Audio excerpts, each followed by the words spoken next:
tonight is to talk about brand transformation. And I guess the question is, what is it? Is it marketing jargon? And if it is, what does that mean? I think the main thing is that no matter how we dress it up, the point of all of our jobs, whether we're in charity, financial services or marketing, is to sell. We're here to sell ideas, products, concepts, a new way of life, something. That's the point. That's what a brand can help us do. And if we can't sell it or sell enough of it, then we're doing something wrong, and perhaps that's got something to do with the brand. I think an example of a brand that has done an amazing job at being true to itself and her customers throughout time is Madonna.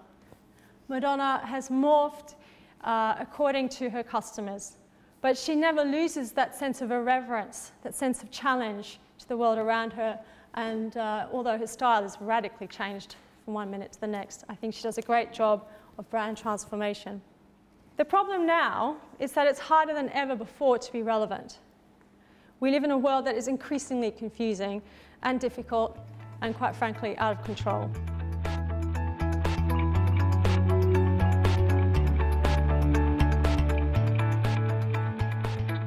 We've got an organisation that supports 14,000 vulnerable children, the majority of whom are surviving childhood because of the lack of a functioning parent in their lives. So what's the problem? The problem and the challenge for me was I trained as a psychotherapist, did years of psychoanalysis, ended up in a neighborhood where I suddenly realized that actually these children didn't need therapy, they needed a complete package of care, and that I couldn't find a child who was born criminal or who chose to be criminal, but every single one of these children had been horrifically sexually and physically abused and chronically neglected. There was an absolute link between the level of neglect and abuse that they'd experienced and how violent they had become. And I couldn't, in seeing thousands and thousands of children over the years, find a single child who had become criminal and dangerous and come from a very well cared for environment. It just didn't happen.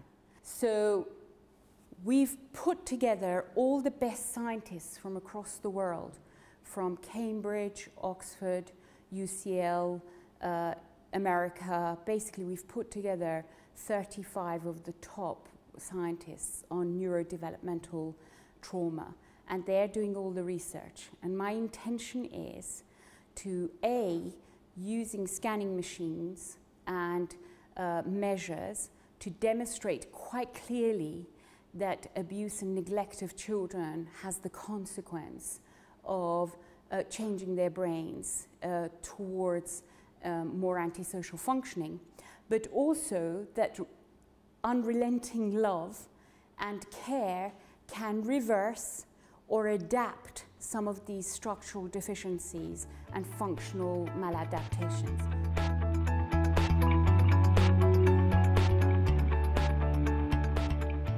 So here are the 4 myths. The first myth is that branch banking is dead. We live in the age of the internet, we live in the age of telephony, we live in the age of mobile data, that branches are simply passé. That rate is everything. That the only reason people open accounts, buy products or move products is because of the rate. And the other thing the banks believe is that banking is a mature market, that the only way you can make money is by cutting costs. But a bit of background about us. We're the first new high street bank for almost 150 years. It was the late 19th century when the first absolutely new bank was opened in the UK. Our model is very straightforward. We believe that the most important thing for customers is their experience, and that we are about giving customers a great experience. I'm going to define what that is as I go through, but in essence it's 2 things. It's about service and it's about convenience.